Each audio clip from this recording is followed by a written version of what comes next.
Hello बेटा, मेरे YouTube channel पे आपका फिर से एक बार स्वागत है।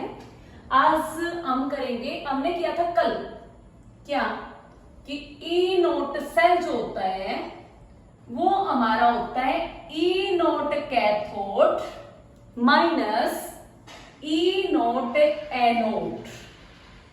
अगर कैथोड के रिडक्शन पोटेंशियल में से एनोड का रिडक्शन पोटेंशियल माइनस कर दिया जाए तो क्या बन जाएगा बेटा हमारा स्टैंडर्ड इलेक्ट्रोड पोटेंशियल आ जाएगा। बेटा स्टैंडर्ड बता चुके हैं, ऑलरेडी बात कर चुके हैं कि जो सॉल्यूशन की कंसंट्रेशन है वो हमारी कितनी होनी चाहिए, 1 मोलर होनी चाहिए और टेम्परेचर 298 केल्विन होना चाहिए। तो अब अगर वो ये कह दे कि मान लो हमारे पास क्या है Cu2 पॉजिटिव Cu में गया तो +2 से कहां गया बेटा 0 पे, तो सीधी सी बात है ये कॉपर का क्या दे रखा है रिडक्शन पोटेंशियल और उसने वैल्यू दे दी 0.34 वोल्ट। ऐसे ही उसने क्या किया Zn2 पॉजिटिव Zn में गया और इसका जो ये भी +2 से 0 पे बेटा, तो ये भी क्या दे रखा है रिडक्शन पोटेंशियल और इसकी वैल्यू दे दी 0.76 वोल्ट। अब अगर वो यहां पे ऑक्सीडेशन पोटेंशियल दे देता बेटा तो हम रिडक्शन में बदलने के लिए उसका साइन अपोजिट कर देते हैं। अब यहां पे भी अगर यहां पे जिंक का ऑक्सीडेशन पोटेंशियल दिया होता लाइक दिस Zn2 पॉजिटिव में गया तो ये जो वैल्यू होगी बेटा हमारी ये होगी प्लस की 0.76 वोल्ट। तो अब हम इसका रिडक्शन पोटेंशियल निकालने के लिए साइन रिवर्स कर देंगे। ओके बेटा, अब अगर वो ये दो वैल्यूज देके दो कैलकुलेशन देके ये बोले कि इस सेल के लिए ई नोट सेल निकालो इन दोनों इलेक्ट्रोड के लिए, तो इसका भी रिडक्शन पोटेंशियल दे रखा है और इसका भी रिडक्शन पोटेंशियल दे रखा है। तो जिसका रिडक्शन पोटेंशियल ज्यादा है वो कहां होगा बेटा कैथोड पे, क्योंकि कैथोड पे ही तो रिडक्शन होता है, और जिसका रिडक्शन पोटेंशियल कम होगा वो हमारा कहां होगा बेटा एनोड पे। तो अगर इसके लिए हमें ई नोट सेल निकालना पड़ जाए तो हम क्या करेंगे ई नोट कैथोड माइनस ई नोट एनोड। तो ये वैल्यू कितनी देगा, ये होगा बेटा 0.34 माइनस 0.76। तो यहां पे वैल्यू कितनी आ जाएगी 0.34 प्लस 0.76, तो ये कितना होगा बेटा हमारा 1.10 वोल्ट पॉजिटिव होगा बेटा ये हमारा। ओके, तो इस तरह से हम क्या निकाल सकते हैं ई नोट सेल। लेकिन ये ई नोट सेल तभी निकलेगा बेटा जब सॉल्यूशन की कंसंट्रेशन 1 मोलर हो। अगर कंसंट्रेशन 1 मोलर है ही नहीं तो उस टाइम पे हम स्टैंडर्ड वर्ड को हटा देंगे बेटा यहां से।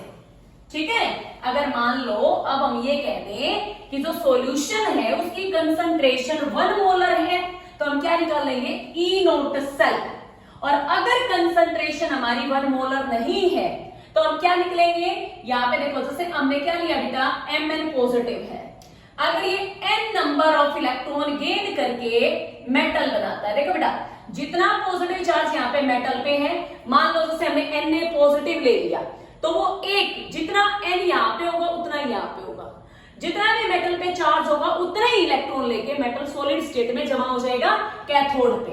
अब हम ये कह रहे हैं अगर मेटल आयन की कंसंट्रेशन या जो कंसंट्रेशन है अगर वो 1 मोलर नहीं है तो हम उसको क्या बोलेंगे बेटा ई सेल, क्योंकि नोट तो हमने रखा ही नहीं। अब इसको नोट का मतलब क्या होता है स्टैंडर्ड, अब स्टैंडर्ड तो है ही नहीं, तो अब क्या हो जाएगा यहां पे ये क्या बोला जाएगा बेटा हमारा electrode potential of the cell.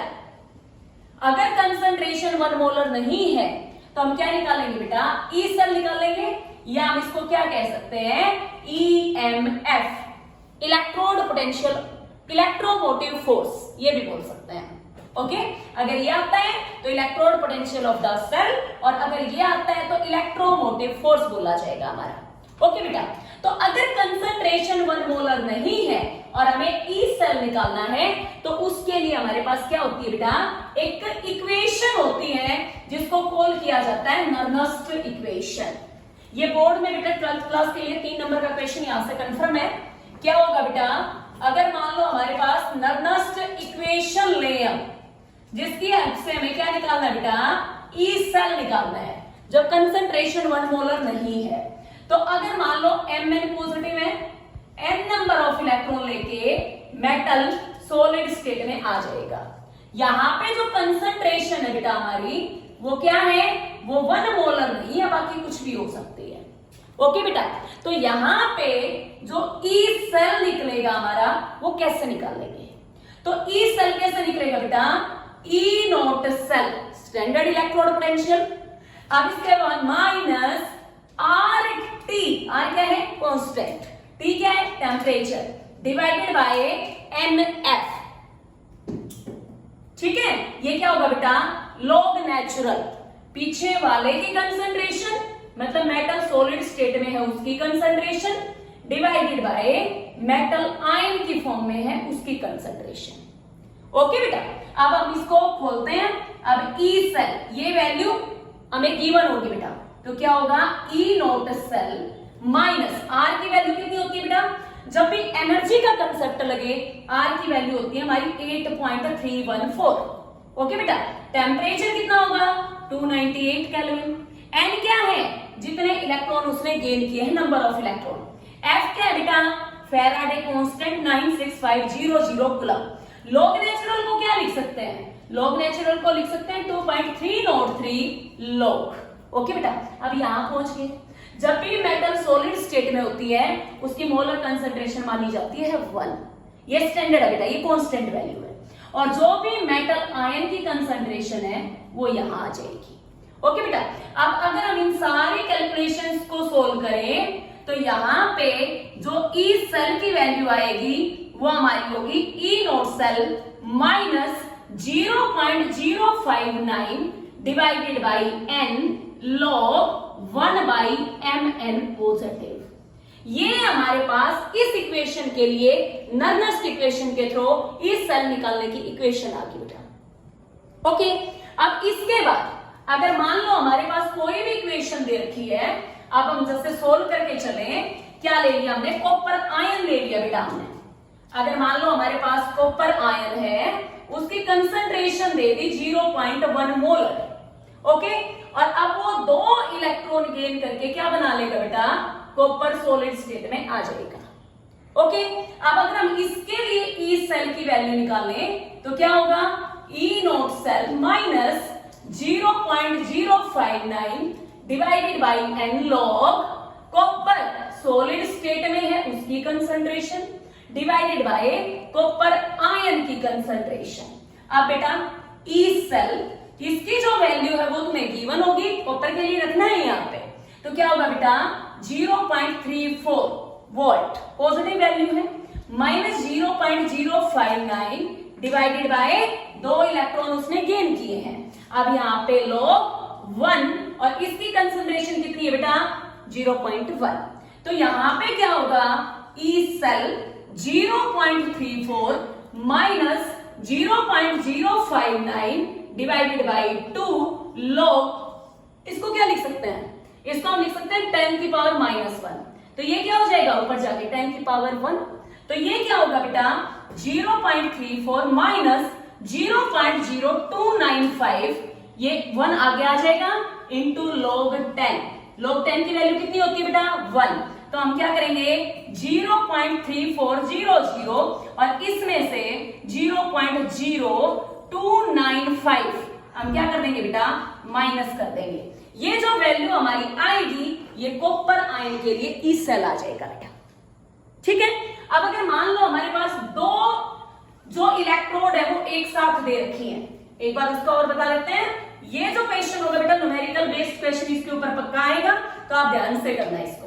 अब हमने क्या लिया, मान लो हमने क्या ले लिया बेटा Zn सॉलिड स्टेट में है, प्लस में कॉपर आयन ले रखा है।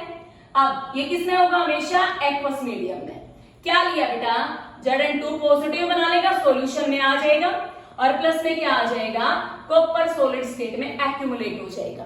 अब क्या करेंगे बेटा इसके लिए ई सेल की वैल्यू क्या होगी हमारी E naught cell minus 0.059 divided by n log पीछे वालों की molar concentration, that means Zn2 positive की मोलर कंसंट्रेशन।